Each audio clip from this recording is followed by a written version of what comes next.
right, Boker Tov. Today is Erev Rosh Chodesh, 44th day of the Omer. We are on Daf Vav. As just pointed out, it's also June 6th. So a good way to correspond the day of the Daf and the day of the month. We pick up at the very top of Daf Vav, Hatzara Shalish Abahen. So we are working our way through the Mishnah, and we've already established some of, like, as I've mentioned, the one major sort of guiding principle or question about why you're chayav when your property does damage. Is it because of negligence, or is it more of a strict liability? Your property didn't have to pay for it, which is the same type of question that can be asked when you do damage. So that's one basic question. We've looked at the four categories, and then the idea that regel, when it throws off stones, just like an incidental 1 degree removed only pays half. We've abstracted and defined what's included in each category. And now in the Mishnah goes to say that you could not have derived any one from any other. And therefore, but when you have all four categories, you have this tzara shaveh shebehen, this common denominator, which is presumably the overarching principle. Of course, as Rabbi points out in the Gemara, what we did yesterday, is you actually did not need all four to be said. You could have learned it out from Bor plus any other one. Bor from Karen, or maybe you would have needed Karen to be said in addition. But basically, you certainly did not need all of them to be said. You could have got to this overarching principle. And therefore says, so what reason did the Torah define four distinct categories, or six distinct categories, depending on how you categorize them? And the Gemara's answer, a very important answer, was that each category has its own halachot. Shane and Regal are exempt in Rishon Rabbi. Karen only pays half the first three times. H, you're exempt on things that are buried, that are not exposed, or you're exempt for the breaking of kalim. A person who does personal injury is liable for extra payments for arba dvarim. So it really matters which category everything is in. Of course, that's going to now leave us with the important question, which is then what good does the general principle do? At the end of the day, you have to figure out which of those categories to put something in, and it's important to figure it out because you want to know what are the special halachot that apply. Or do we say that some things don't fit in any of those boxes and are in this sort of catch-all? But if they're in their catch-all, then which of those halachot apply? Are you always liable if it's in the catch-all? So it's worse if something is shane and regel than if it's generic. If it's generic, it has none of the limits, none of the restrictions. So those are really important questions. And that's what we're going to get to right now, where the Gemara is going to ask, what is included in the catch-all that I could not easily fit in any one category? Okay, so that's the top of Vav Amud Aleph. Hatzara shaveh shebehen, the common denominator. Now let's just repeat what the Mishnah said is the common denominator.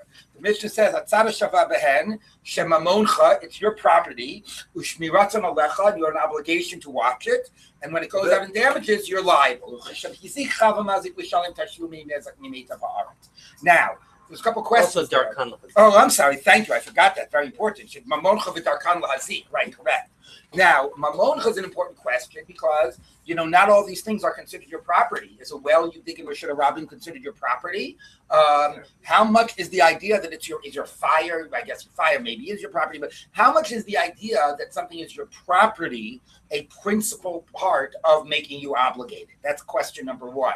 Now, if it's not your property, darkan lahazik, they have a propensity to do damage. Well, not everything to the same degree. I mean, Karen does not. But the question would be, if it doesn't start off as your property, what makes you responsible? Just because there's a random cow walking around. Obviously, there needs some connection to this object that makes me the responsible party. So Tosfos has a question whether the word mamoncha is even in the Mishnah. Certainly Tosfos says if you think Adam is in the Mishnah, the word mamoncha isn't because you're not your property. Okay? So whether mamoncha is or is not, you need something that makes me responsible for this object that has a propensity. And then the next question is therefore the thing, once I've got this object and I have a connection to it, I have an obligation of shmirasan alecha. That's really fundamentally what the halacha is. The criteria is it's my object and it has a propensity to damage. And the consequence is shmirasan alecha. I have an obligation to watch it. Or shmirasan alecha, part of the criteria. I have to establish that it's mine and that it's a propensity and that I have an obligation to do that, to watch it, which raises the question, how do I know if I do or don't have an obligation to watch it? And once I have all of those criteria are satisfied, then I'm liable when it goes out. So some of those core criteria are not so black and white, right?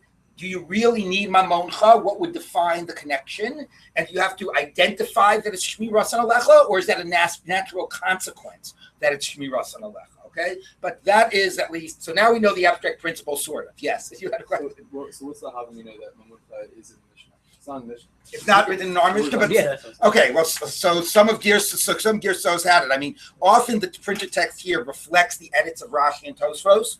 Okay, so some of these Mishnah, it's so funny. At this stage, I didn't remember whether it was in the Mishnah or not. But some of the Nuschos have mamoncha, but it's quite possible that the editor just took it out based on Tosfos' edit. That Tosfos says it doesn't belong. I haven't looked at the parallel Kisvei Yad. So that poses the question of Ish. So it's Ish. Right. Well, the Gemara is going to ask: is Bor considered your mammon? Is Aish considered your mammon? All of those are going to be questions in the Gemara. Okay. Which suggests that it wasn't. Well, that said it wasn't. Right. I understand. And the fact that they were willing No, it suggests that it was. Oh, and the fact that they were now questioning it. Right. And the fact that we were willing to put Adam in the Mishnah. Okay. And Adam isn't mamoncha. But you would have to check. I haven't checked the various, manuscripts. Okay.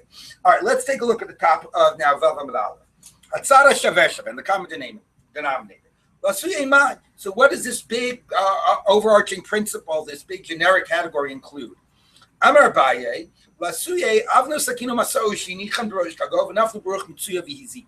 so we've seen this before. Your knife, your bundle, your knapsack or whatever, or a stone, you leave it on the top of a roof and a wind falls off and it causes damage. So that's not, he says, that doesn't go neatly into any category. So let's see. Hechidami, what's the case? If they're damaging as they're falling, they hit somebody on their way down, then it does fall into the Aish category.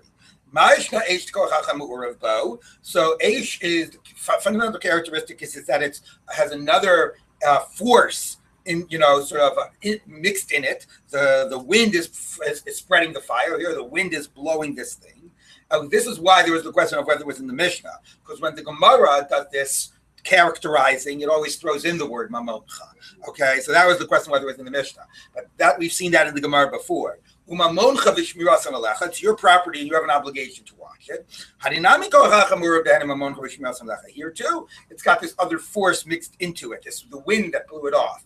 Okay, and so it basically, conceptually, it's similar. You put something down in the current state that it's in, it's not going to damage, but there's this likelihood that some wind or something will come and spread it and move it, and then it does, and you should have anticipated that, and it damages in the process of moving. So one time it's burning, the other time it's gravity and hitting or whatever, but it's not exactly the same. But you understand that if we had to put it anywhere, that's not bad fit for Aish. Okay, so the Gemara says, so therefore you don't need a tzad shava for that. So the Gemara says, let's say it. Okay, no, they fell off the roof and they're now in the middle of the street. Okay, and then somebody's going to come and trip on it. If you renounced ownership, you made it hefker. So Rav and Shmuel will agree it's a bor. It's a hazard in the public domain that you don't own. Even though it's not falling into a well, it's tripping over an object. It still fundamentally is a type of a bor. So it basically, from the moment it was created, it was a hazard. And it's your property. Notice again, mamoncha, and you have an obligation to watch it. So okay, when God made the stone, or when the person made the knapsack, they didn't make it. It wasn't a hazard, but its location, its sort of presence in this location, is basically now it's been created as a hazard. It's like it's now got an identity as a hazard. Okay, and it's your property and you have an obligation to watch it. Now again, it's not exactly mamoncha, you were mafkir, but it started as mamoncha. That might be enough to create that connection anyway. So this is obviously a type of a bor. So the Gemara says, Ella, 1 minute, you didn't make it hefker. But again, according to Shmuel, he would say even if you own it, it's still a bor. So it's still a bor. Now, what's interestingly missing from this is, you might remember, because this is a sort of section of Gemara that we had earlier as well. The Gemara says, "L'Rav da'amar kulan mishor lamanu hainu shor." Right? Rav says that if you have your knapsack in Rosh Hashanah that you didn't make hefker, it's a type of a shor. It's a mammon amazik. But you know what? It presumably was probably in this Gemara, that line, but Tosfos crossed it out. You know why Tosfos crossed it out? Because Tosfos earlier said, Not what type of a shore is it? It's not exactly a Karen. It's not Kavanas Lahazik. It's not a Shane and a Regel because it's Chayiv and Rishus Rabin. Okay, this is in the middle of Rishus Rabin. The Shane Regel is Pater Rishus Rabin. So you know what Tosa says? It's generic shore. Oh, but if it's generic shore, we already have an answer. It's a Tzara Shava Shaban. Take a look back to Tosfos on Gimel Amud Bet, the top Tosfos. Mishoro Lamadnu. This is a hazard that you still own in Rishus Rabin. So Tosa says, Hainu Keren. You have to say, what type of a shore is it? It's got to be a Keren. The Shane and Regel Pure Rishus Rabin. Your knapsack in Rishus Rabin, it can't be a Shane and Regel because the Shane and Regel are exempt in Rishus Rabin. Now, why isn't it then you pay half if it's a Keren? No. Since this is an inanimate object, you can't distinguish between habitual or not habitual. Okay, okay, so then one Tosa says in 1 minute. How could you just call this a Keren? This isn't your normal Keren. It doesn't move around and gore people. It doesn't have a kavanah lahazik. All right, so we sort of, it's somewhere between a combo of a bore and a shore. It's like a bore because it's stationary and it's in Rishus Rabim. It's like a Keren because it's your property. A bore isn't your property. So and therefore, so we got to cross out that line from our Gemara because then actually we have an answer to our question, right? According to Rav, everyone understand that we're looking for something that doesn't fall neatly into a category. So Tosfos is saying for Rav, we have an answer. It's your knapsack in a Rishus Rabim. It's not a bore because you own it. It's not a shore because it doesn't have kavanah lahazik. It doesn't go out and damage. What is it? It's a shore bore. It's some generic combo of the two. Okay, or not generic. It's some combo of the two. So that's already one answer to our question. Here's what we need to include from a tzara shaveh. Rav's idea that your property that is sitting in Rishus Rabim and that's a hazard is a type of a shore. Tosa says he doesn't really mean just a shore. He means it's a shore bore. And for Rav, that already is a combo of the two. Yes, Jenny, you had a question? I just want. Can you say the line one more time? It's not in here, right? Yeah, the line that presumably was in here, where the Gemara is saying is, we don't need a tzah shaveh, is if you were mafkir your knapsack, according to Shmuel, it's a bore. And if you were not mafkir your knapsack, if you still own your knapsack, then according to Shmuel it's a bore, and according to Rav it's a shore, so we don't need a tzah shaveh. So Tosfos took out the line, according to Rav it's a shore, because according to Rav we do need a tzah shaveh. It's not a simple shore. It's a shore bore, okay? So a shabur or something. Anyway, so I just want to say, because we're going to see that again, the idea that your property sitting in Rishus Rabim, according to Rav, is a shore. And Tosfos basically says that's really not a simple shore, right? You could also say maybe it's a combo of Keren and Shane for Regel, but it actually makes sense to make it a combo with bore, because it is like bore, because it's stationary. So what do you do about something that's stationary in Rishus Rabim that somebody trips over, but that's also your property? So for Rav, that's some combination of shore and bore, but actually that's exactly why you would need a tzara shaveh. But according to Shmuel, you don't need a tzara shaveh. Shmuel brackets property. Property is not so significant here. I don't care if you own it or you don't own it. This is basically a bore. So if it's basically a bore, so then at least according to Shmuel, where do we need the tzara shaveh? I'll get you in a minute, Michael, because I'm guessing you're going to say what the Gemara is going to say. So let's read the Gemara. And then I was just wondering exactly. I'm not understanding the whole hefker part. I mean, I don't see how that made so much of a difference. Well, because if you think that owning something, if you think that an identity of a bore is that it's not mamoncha, that fundamentally you categorize two types of things that are the avos nezikin. Your property that does damage, which is all the shore cases, and things that you make that does damage, which is the Aish and the bore that are dafka not your property. Okay, so that's Rav's approach. As soon as it's your property, you can't just put it in the Asian bore category because the fundamental identity of the shore is mamoncha. This is mamoncha, right? So that does. I was thinking more of a takala versus the Rabbi. I know. So you're thinking like Shmuel. I think intuitively we would agree with you. Your knapsack in Rishus Rabim is a bore. Who the heck cares if you own it or you don't own it, right? That's what Shmuel says. I think intuitively we would agree with you. But Rav says the mamon identity, your ownership of it, to me that's central to what defines something as shore. Okay, so now the Gemara says, okay, la'olam the afkari. Fine, we made it hefker. So why isn't it a simple case of bore? The lo dummy labor. It's not a simple case of bore. My labor shtein ein kochachem be'uravo. A bore was created through your own shovel, like you directly created the bore, or you directly put your knapsack in Rishus Harabim. The bore was created not directly through you, but through the wind and your negligence, but not directly through your actions. So how much is this fully my bore, right? It's one thing I make a bore and then I'm negligent and I leave it there and I don't protect it and I don't put up a sign and I don't cover the well. But what happens when the bore was created through my negligence, and not only through my negligence, but also not even directly through my actions, but with some other force that came in? How much is it mine to be liable? What's the difference? There's still a combination of ownership and negligence. Right. So if you just look at like the contributing factors, you were negligent, you owned it, and so on, you're right. But if you sort of, similar to the whole way that the discussion we had a minute ago, that if you own it, isn't it still a bore? Why should that make it a shore? Like if you're a little bit of a formalist and a stickler for categories, then you're sort of saying like, we know by animals that you don't have to do the act, you just have to be negligent. And we know by bore, you do the act of digging it, and that makes it your bore. Do we really know the combination of the two? That creating it through negligence makes it your bore? Now, logically, you could say yes, but that's exactly why you need a tzad hashaveh. To say don't get stuck in any one category, we can look at some of the broader abstract principles here, right? So that's exactly what a tzad hashaveh allows us to do. So it says like this. So, let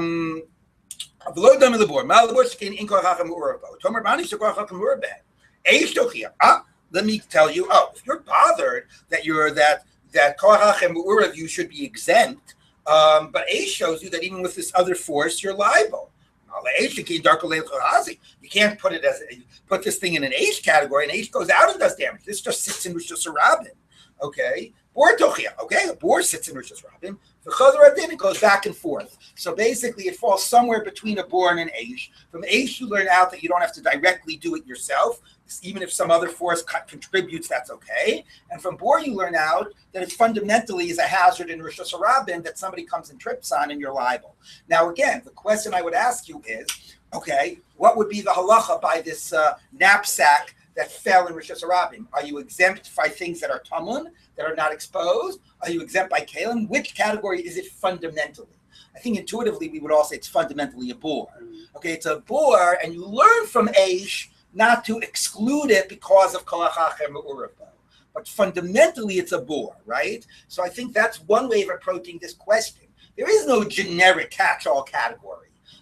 You identify something in one of the categories and you use the others to say some of these other aspects don't really matter so much, okay? As opposed to a big generic. Do people hear that alternative, right? Yeah. There's like the possibility is that you put something in one of the existing categories or you just drop it in some generic and then we have to figure out what are the halachot that apply to it. Or you could say, no, everything has to fit in a category. But the tzad hashaveh allows us to not make the categories too precise. Allows us to have a little bit flexibility in understanding the parameters of those categories. Okay. They actually did an interesting study once about showing people, I think I mentioned this once before, showing people different figures and asked them to identify them.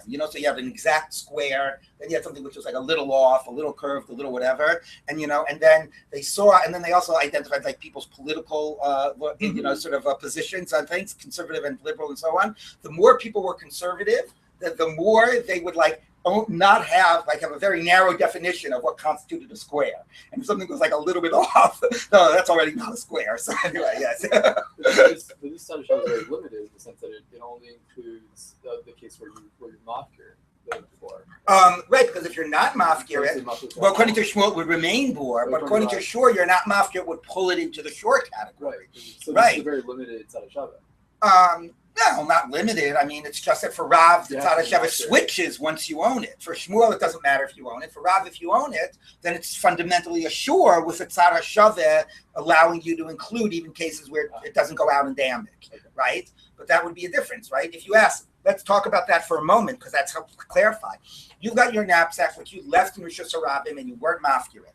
For Shmuel, it's a bor. For Rav, it's a shore. What's the nafkamina? Well, nafkamina number one is if vessels break. According to Shmuel, you're exempt because it's a bor, and according to Rav, you're chayiv because it's a shore, right? People see that? Okay, so it matters which category you primarily put it in, and then use the other category to say, yeah, but some of those other details don't exclude it, okay? So that seems to be where we're basically going. But again, there is always that possibility of just a big generic. Let's move on. Okay. Okay. Okay. Rava Amma says, if you have a boar that's being kicked around by the legs of people, it's the same knapsack, okay? You left your knapsack in Rosh Hashanah, and now as people are walking in Rosh Hashanah, nobody stripped on it, but they've kicked it around, and it's in a different place in Rosh Hashanah, and finally now somebody else falls on it. It's a similar idea. Your boar was moved, and now where it exists was not made through your action, it was made through the movement of animals and people, but it was through your negligence. So it's pretty similar, okay? So the Gemara says like this. Now, Hechidami, Idaf Karinu, if you made it Hefker Bein Rabbi and Lishmul Hainu Bor. Maishna Bor Shekin Tchilas Asiyasul Nesek. It originally was made as a hazard, which Mosam Lecha. Hananami Tchilas Asiyasul Nesek. Once you presumably put it in Rosh Hashanah, it was a hazard. You were negligent in leaving it in Rosh Hashanah. Ushmirasan Lecha. Notice, by the way, here what word got dropped out. Mamoncha got dropped out. Always because you were mafkir, right? Exactly.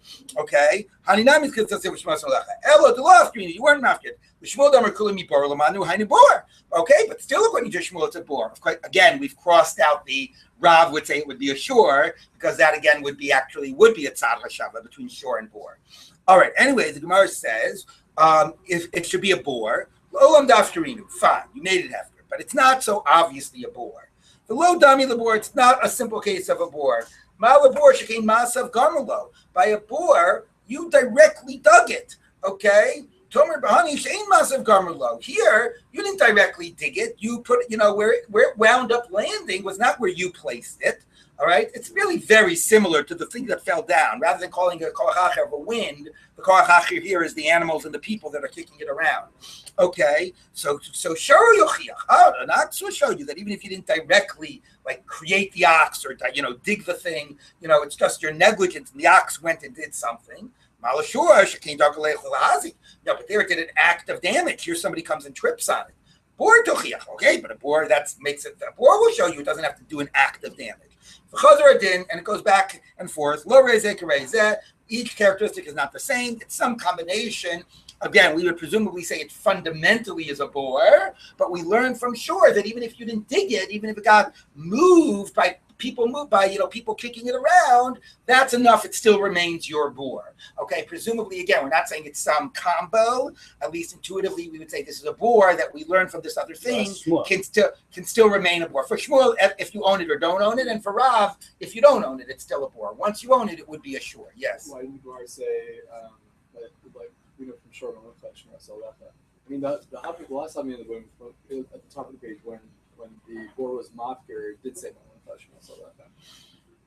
Korach Amurav Bo, Idaf Karinu, Hainu Bor, Masha Shekain Tchilos. Yeah, that's true. Actually, it had Mamoncha by Bor above when Idaf Karinu. I don't know. You really have to check the Girsos of the Gemara. Yeah, Mamoncha keeps on floating in and out. There's a secondary point here with the shore. The shore is definitely not just the. Mashna Shnur. No, because I think at this stage, when we're trying to categorize, we're not spelling out what the din is. It's just the character of Darko Leilach Lahazik, the same way the Gemara earlier said. Maybe you're right. Mala Eish came Darko Leilach Lahazik, like the Gemara earlier said. Eish Darko Leilach Lahazik. It didn't say Mamoncha B'Shmirasa. It only says Mamoncha B'Shmirasa when it wants to tell you, and this is the din that should apply. But when we're trying to determine which category to put it in, we're just looking at those salient characteristics. Yeah. Well, also, are we talking about we after it? What? Isn't the whole point that you were mafkir. Yeah, that's in terms of the mamoncha. But even mamoncha, as was pointed out, flips in and out, even in cases where you were mafkir. I mean, do we assume at some point, I don't know if this bears relevance, but you have Yish on it and, it's not yours anyway. Yeah, that would be a type of ifkarinu. Now, I want to take a pause for a moment and read a very, very important Tosfos about this issue about what happens when two people could be liable, okay? Because let's say, for example, two ways of thinking about it. If I kicked it and it moved and it was your knapsack, first of all, why am I not also the maker of the bor if I should be watching where I'm going? Or let's say I kicked it and it hit somebody and they got damaged. So is it my Adama Mazik or is it an Aish? Because you left it there. I was a Koach Acher and it was your Aish. right? And let's say you say both are true. So do we both pay or do we split it? So those are going to be some fun cases coming up in the Gemara. Let's take a brief look at Tosfos. Lasuye bor mitgalgel. That's the following. B'chol svarim kosuf ibahad. So here again is a playing around with the girsa because we don't have this in our text. But Tosfos says in all of the standard manuscripts Tosfos had, it was written ibahadit ka'azli kamazki. If a person kicked the knapsack and it hit someone, kohu, then it's the person's koach. It's an adamamazik. Upirish b'kundish to logarisle, but Rashi crossed it out. You never see these cross outs because the editor already sort of accommodated everything Rashi had already done. The timer mishum darmina lekaman b'haminiach ain't talking to bnei adam litbonim b'drachim. That people don't normally watch where they're going, so you can't make me responsible. It's sort of like throwers of regular or whatever. Ubalta kol nami in l'chayvo. Okay, then, but why aren't you liable? Why isn't it your age? Mitam adam amazik elam mishum techashi peruch mitzuya v'ave eisha. Okay, so Rashi would say, since I don't have to watch where I'm going, if I kicked your thing, it's your age. I'm the wind, it's your age. Tosa says, you should not cross out the Gemara, this line in the Gemara just because you have a problem from another Gemara. That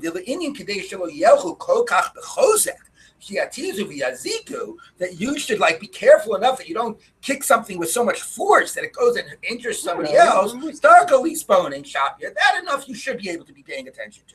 Okay? Now, that's not why I'm reading it. We could discuss whether you should or shouldn't be watching. But the interesting question is, if you should be watching and it becomes therefore your koach and you're an adam amazik, does it stop it from being the other person's age? Are both people liable? So let's read this next line. So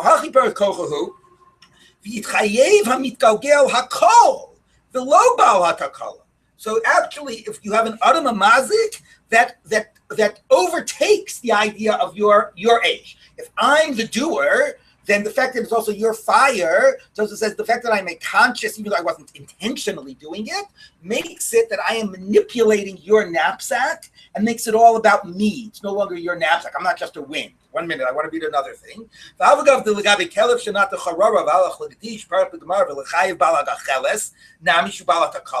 Okay, how about the following? You had a wafer burning on a fire with a charcoal, and my dog comes and takes that wafer and spreads it, and now a whole fire breaks out. Is it your age or is it my Shane and Regio? And the Gemara basically says we're both chayav. So how is that different? So it says the big difference between you and an animal. Okay, the kelev lav bardeyahu. An animal is not a intelligent being. Okay, aval certainly from halachic's point of view. Aval hacha hamikalkel or hamikalkel bardeyahu. Okay, and here's his example. His example is a little extreme. Take the dimhilik eish ba'achiv v'sarf talis chavero or chafer bor ba'achiv v'dachav shur chavero l'tocho ain't svarshit chayev balabor bala eish. You dig a well, and I'm going to come and throw somebody's cow down the well, and I'm going to want you to pay. You make a fire, and I'm going to come and throw somebody's suit in the fire, and I'm going to say, well, it's also your age. Let's split it. So obviously, in those cases, when I'm consciously doing it, I am manipulating your object, and it's all mine. So Tosfos says, once we can agree to that, a conscious use of your object makes it all my act, even if it's not conscious, even if I'm just negligent and I kick your knapsack and it injures somebody, the fact that I am a conscious, agent means that fundamentally, if there was negligence, that makes it all my act. You shouldn't be expected to be paying so much attention to that particular either I'm just, but if I am negligent, that makes it, even though I'm not intentionally doing it, that makes it all mine, and you don't remain a participatory, in the nezek. It's seen as all my action. So this is a very important conceptual question. Whether you're supposed to watch where you're going, we'll get to. But I wanted to focus on this, that you could have it that two people's responsibilities intersect. But Tosfos says when there's an Adam HaMazik who's part of that mix, the other Mammon HaMazik disappears. Is there a question? I guess just the answer to Tosfos answered the question, but the question, does Tosfos consider Eishim Shukitza B'Shushu and Mono as the Fakira? No. Here would not feel that relevant, but you're ahead of most people, so let's bracket that for now. But those would say even Eishim Mishum Chitzav is not, I'm going to just bracket it. Even Eishim Mishum Chitzav is not the same as a direct action. We'll see what Mishum Chitzav means in the Gemara, okay? All right. So the Gemara says like this. Okay, back to the Gemara. Rav Acha bar Ava Amar Lasuye Hadatanya, to include what we discussed. the writer that teaches Kol elu shamu potkin bipoteihen v'gorfin ma'aroteihen b'yimot hachama ein lehem meshut b'yimot hagasham yesh meshut. So people who basically open up their drain pipes and sweep out their their some type of their pits which collected all this refuse, and they empty it into the Rishus Harabim. So in the summer months where it's not raining and wet and muddy, they have no right to do that. They're ruining the Rishus Harabim. In the rainy season, they're allowed to do that. But nevertheless, even though they have permission to do it, if somebody got damaged as a result, they still have to pay. So that's one of these cases that you need at Tzad HaShaveh. So the Gemara says, "Hey Chidami, what's the case? If as they're like throwing out with their pail, the rainwater, it hits somebody in the face or whatever. So as it's moving, so kochohu, that's your energy. You're not a mamazik.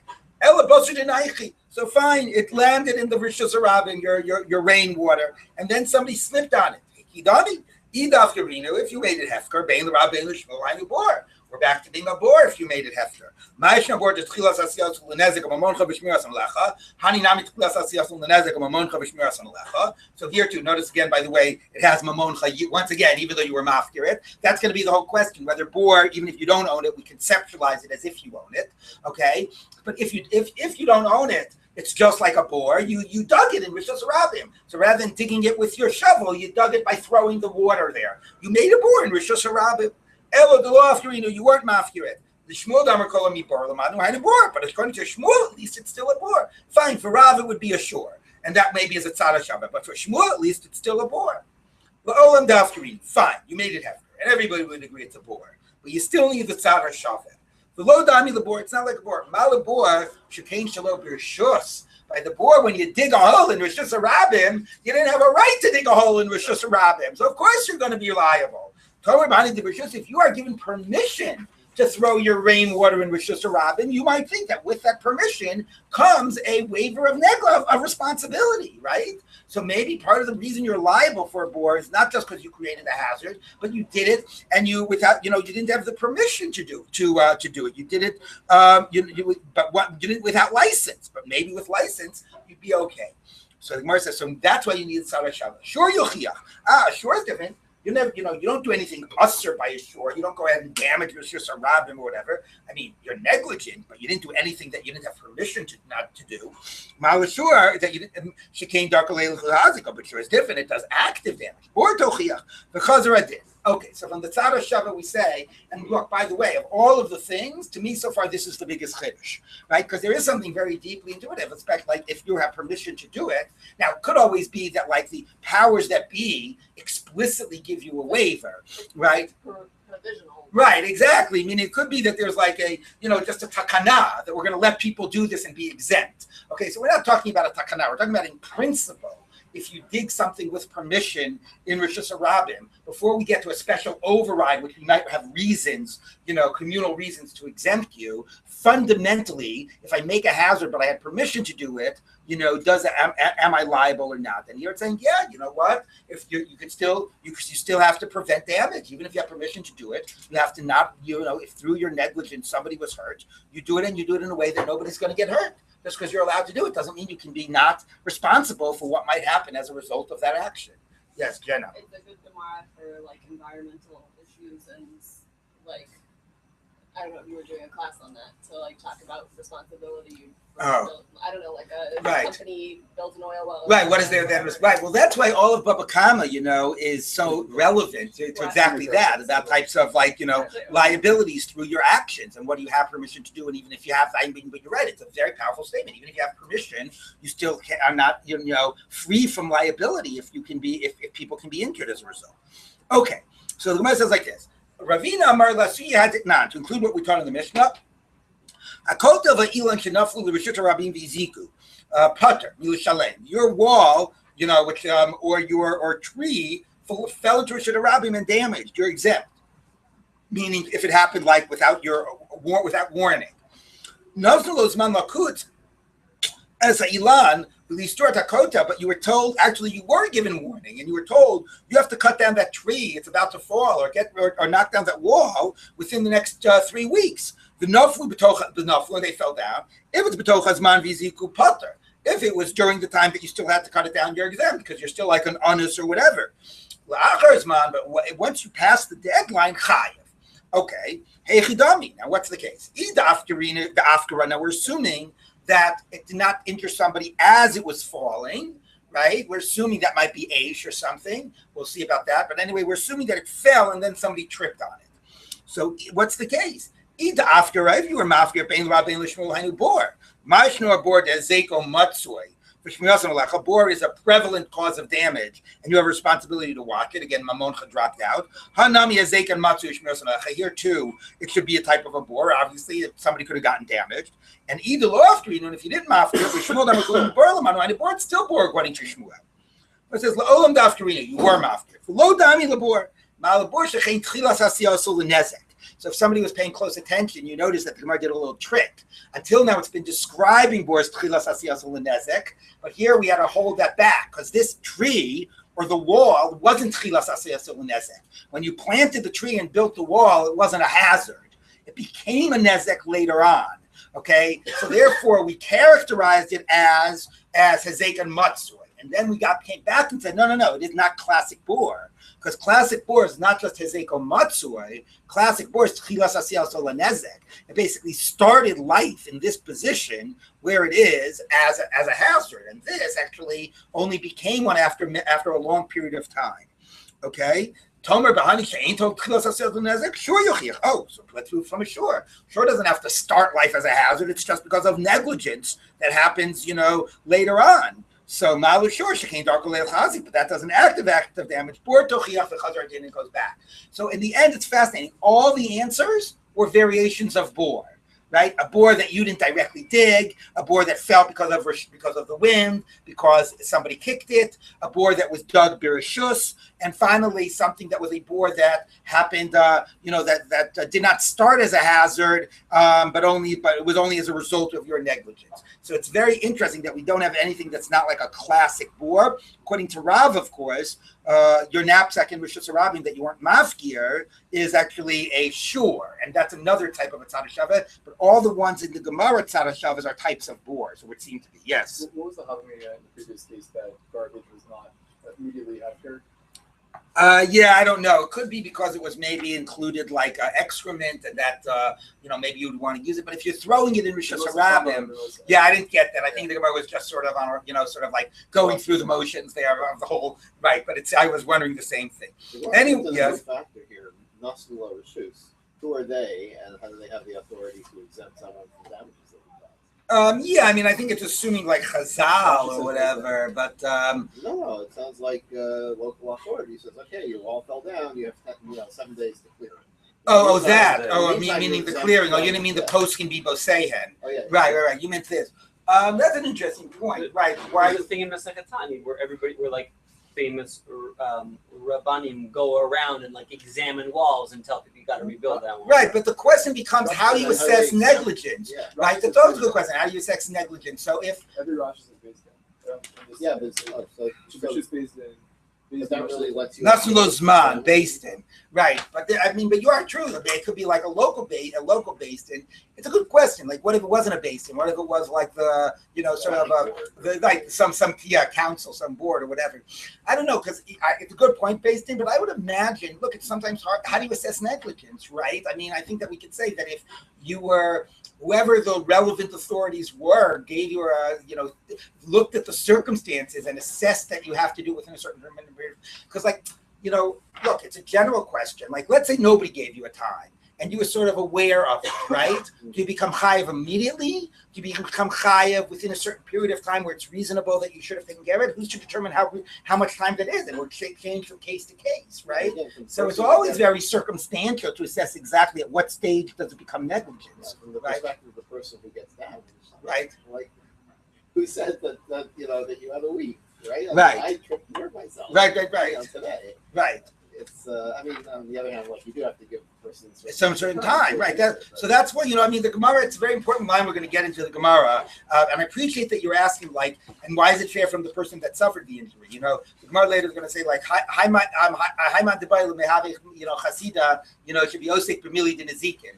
Because to be a chassid, I mean, in a sense, it's like you're always balancing here. It's not always obvious what's the right thing to do. Make somebody pay, not make somebody pay. Why is it fair either way, right? So if I wasn't negligent enough, why should I be paying? But the other guy's the guy that's hurt. Why should he not get compensated, right? So it's always like a balancing of competing claims that just makes it very tricky. But I think that this issue about how do you assess whether he was or wasn't negligent, how much did he know, how much time should he have been given to remove it, what would be a reasonable amount of time, and so on. You cannot make a decision of that in the vacuum. It has to be very circumstantial. So the question whether it has to specifically be a based in or could be anybody who has that authority.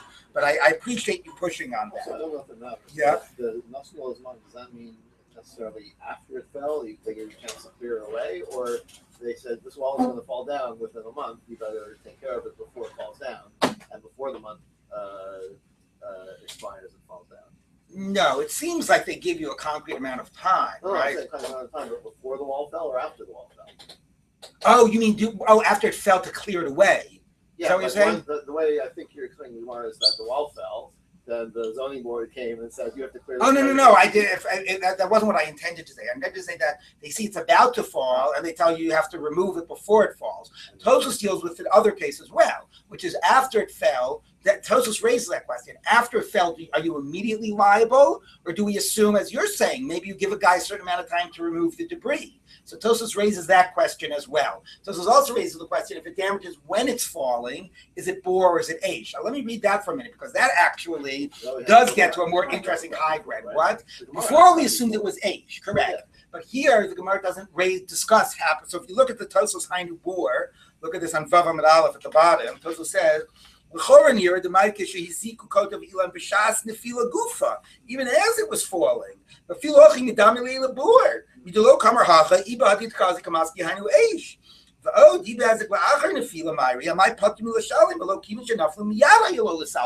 so that's your question, Dov. As soon as it fell, you don't have time. You got to do it immediately. So Tosfos later says maybe you do have time to clean it up even after it fell.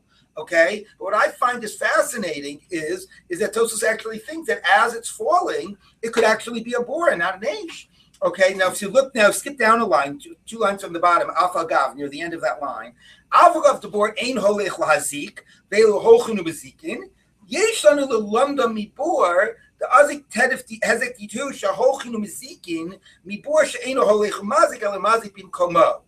So Tosfos says like, well, that these are even like a super bore. They're a bore that actually does it in as it's moving, but it's not exactly clear to me. But why the Gemara before wanted to consider something an eish, and here Tosfos doesn't want an eish? I think Tosfos' answer is, or doesn't say it is, this isn't koach hacher me'uravo. This is just gravity.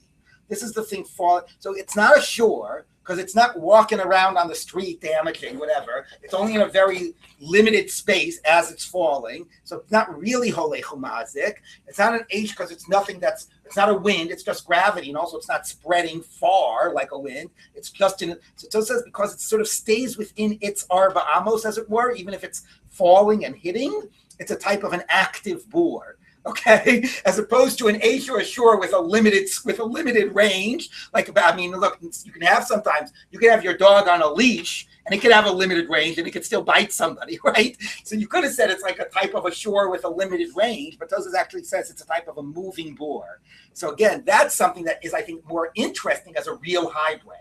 Right? Until now, pretty much everything we said, it's a bore. You're even chayiv in this case, you're even chayiv in that case. But the falling tree, to call that a moving bore, is more of a genuine type of a hybrid. Okay, let's go back to the Gemara. Back to Vav Amud Bet. When they damage, the damager is liable to pay. It's interesting that called the owner of the animals, the mazik. Chav hamazik. Chayav hamazik mibayale, you're obligated. Chav means like you have a debt to pay. Chayav means you're obligated. So Amar Rav Yud Amar Rav, Chai Tana Yerushalmihu Titani Lishna Kalila. The author of this Mishnah is from Jerusalem, and they have their fancy language, okay, which is, I'm sure philologists have a lot to say about this, but anyway. But the Gemara, and even Tosa says, what's the matter with saying chav? We say chav all the time. You know, we say like, whatever. But Tosa says chav means more to incur a debt. And here it's really chayav. You're obligated l'shalem.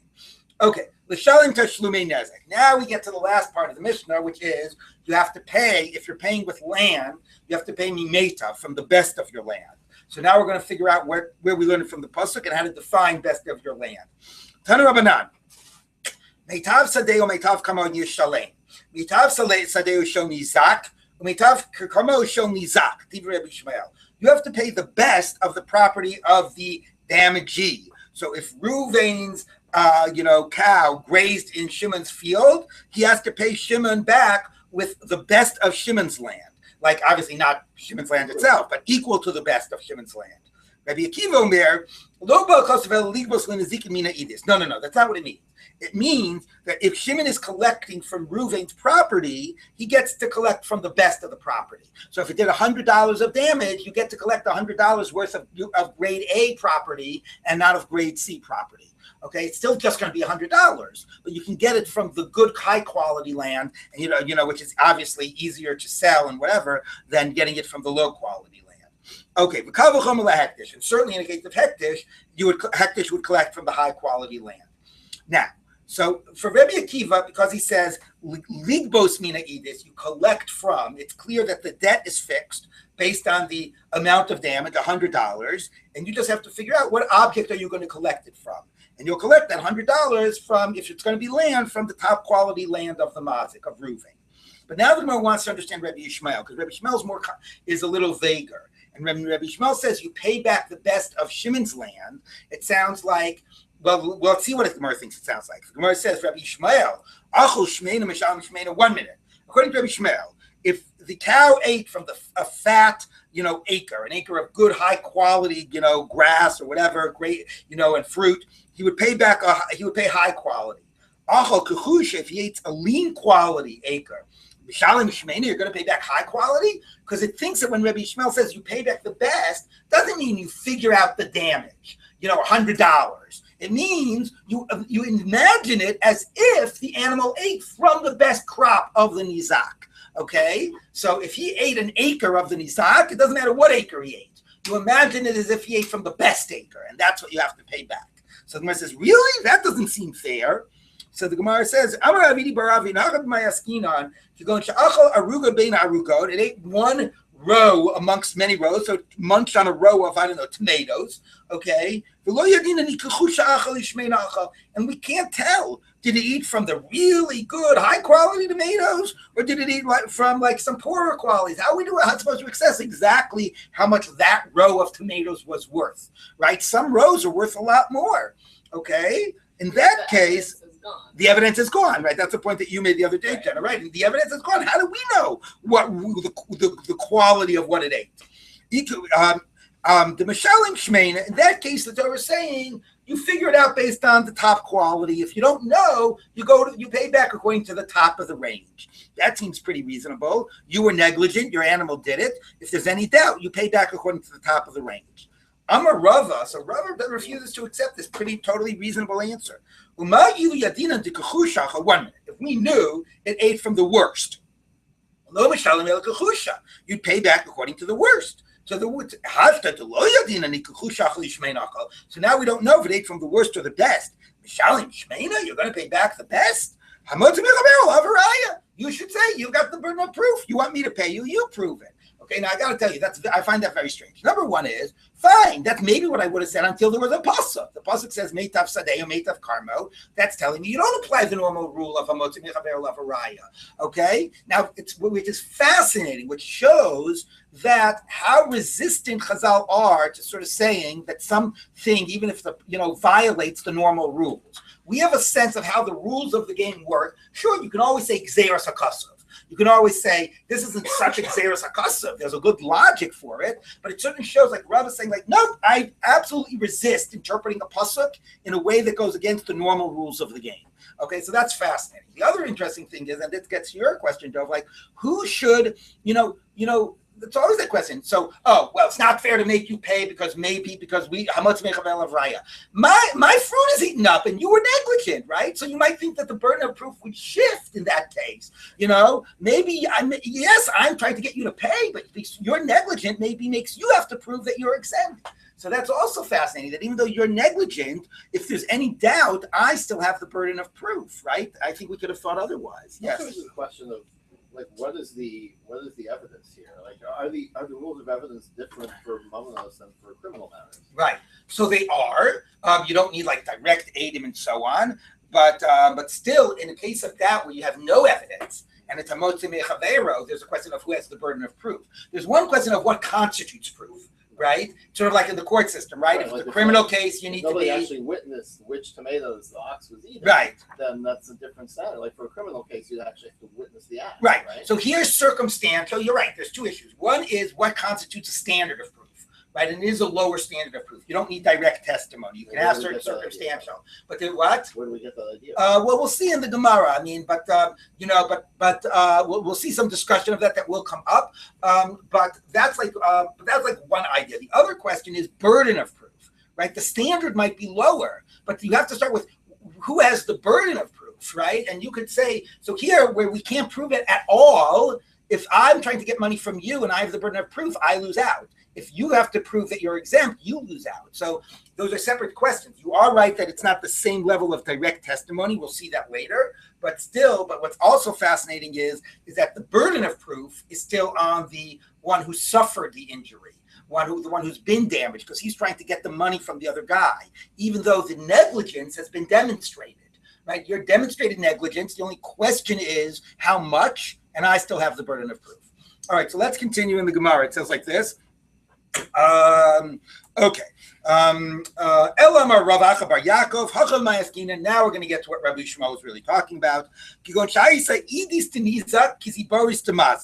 So the case is that the Shimon, his best property is only as bad as the worst property of Reuven. Basically, let me just tell you outside, and then we'll read it inside because it's not so complicated. Everybody agrees the amount you pay is the amount that could be proven that the damage was. If we can prove it was $100. If there's any doubt, fine. $100 of damage. Now, I'm Shimon. I have to collect $100 from Reuven's property. And the Torah tells me, Meitav Sadeu. I get to pick the best field. Okay, how do I assess the best field? Is it Reuven's best field I can collect $100 from? Or is it something equivalent to my best field? If Reuven's best fields are grade A and my best fields are grade B, Reuven has A, B, and C. Let's take an easy case, okay? And he has all qualities of fields. Starting in A, my best field is B. When I go to collect from Reuven, do I collect from his best field, grade A? Or can I only collect from the quality equal to my best? I can only collect from grade B. That's the question. All right, so let's take a look. Can you just clear something up? Yes. Does the mazik have the option of paying cash? Yes, the mazik always has the option of paying cash. Not only that, we will find out that if you pay in chattel, you can pay pretty much in anything.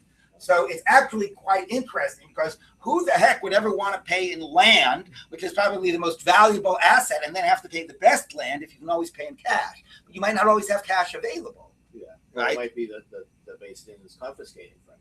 Right, you're refusing to pay. That's a good point. And Beis Din is going in and seizing the property. That's a good point. So let's read this. Okay, it says like this. Okay, Shimon's grade A property was equal to Reuven's grade C. That when you assess based on the nizak, meaning the quality of land that you can collect from Reuven is equivalent to the best quality. It's all the same dollar amount, but it's from the best quality that Shimon has. No, it's from the best quality that Reuven has.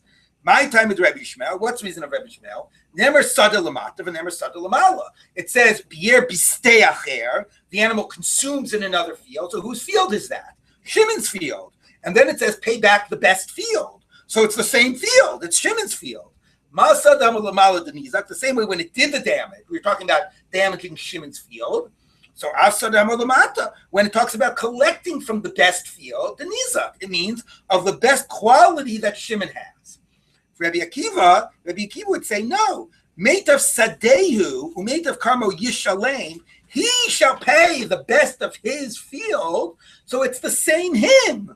Okay, the haich to come shalem. The he shall pay his best field. So the his is the person who's paying. So it's the best field of the mazik. Okay, again, you're only collecting the amount of the debt, but according to Rabbi Akiva, from the best field of the mazik. Rabbi Yishmael, and we'll just end with this. Rabbi Yishmael would say, "Ahani gzeira shava v'ahani kra." Yes, the gzeira shava of sada, which tells me the nizak, and helps. And the pasuk, like you said, meitav sadeyu, the mazik, that's also true. They're both true. Ahani gzeira shava kikaminan. So it's the nizak in the case I said, when nizak's best is grade B, he collects grade B from the mazik. But ahani kra, here's when it would be great. It would go by the mazik. If you go into islay lamazik idis viziboris, the idis lenizak viziboris to mazik, the idis lenizak, viziboris to mazik lo shavik idis to nizak. The mishalim lemi meitav today. Okay, basically here's the case. Okay, Shimon's got, Reuven has A and C. Shimon's best is grade B. Okay. Where is Shimon going to collect from? We say collect from your best from Reuven's field. Well, Reuven doesn't have B quality fields. So either he goes up or he goes down. In that case, we say you're entitled to go up and collect from A. Okay? You don't have to lose out because he didn't have grade B. So normally you go by your best quality field if Reuven has equivalent. But if Reuven doesn't have equivalent, you can go higher in quality to collect from Reuven. All right, so let's just read that and we'll end with that. Kigon, okay, Hanikrak go the Islay Lamazik Edis Viziboris, Reuven has A and C. The Edis Lenizak, Vizibor, and Shimon has good quality as well. Viziboris Tamazik, Lo Shavik Edis Lenizak. Okay, but the lower quality is not as good as Shimon's better quality. In that case, the Mishalim Lemi Mate of the day. In that case, Shimon can collect from Reuven's best. He doesn't have to go down in quality. He can get from Reuven's best. The Lomatzi Amarle, Ta'at Gabi Mizibaris. Reuven can't say, go get from C. Elagabi Mimetav. In that case, he's entitled to get from Reuven's best. So basically, he says, Rabbi Akiva would say, you always go to Reuven's best. And Rabbi Shmuel says, no. You would go he would collect by Shimon's best if Reuven had it. If Reuven had B, you'd collect from based on Shimon's best. But if Reuven doesn't have it, then you can go up in quality and get from the best that Reuven has. All righty, to be continued tomorrow.